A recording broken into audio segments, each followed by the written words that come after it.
hello today also Maggi पकाउँदैछु म ल पकाउँदैछु नि म्यागी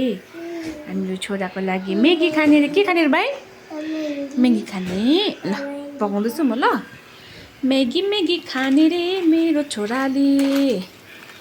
म्यागी म्यागी भन्छ मेरी बाबुले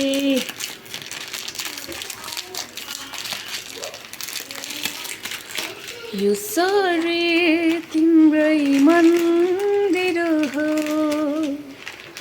यो मन्दिरमा बास गर्नु हो जियो सारा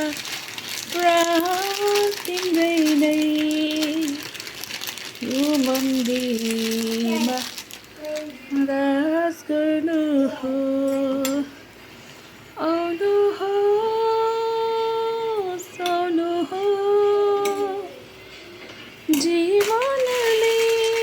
मलाई डस्टबिनमा हाल भर्नु हो शरीर तिम्रै मन्दिर हो यो मन्दिरमा बास गर्नु हो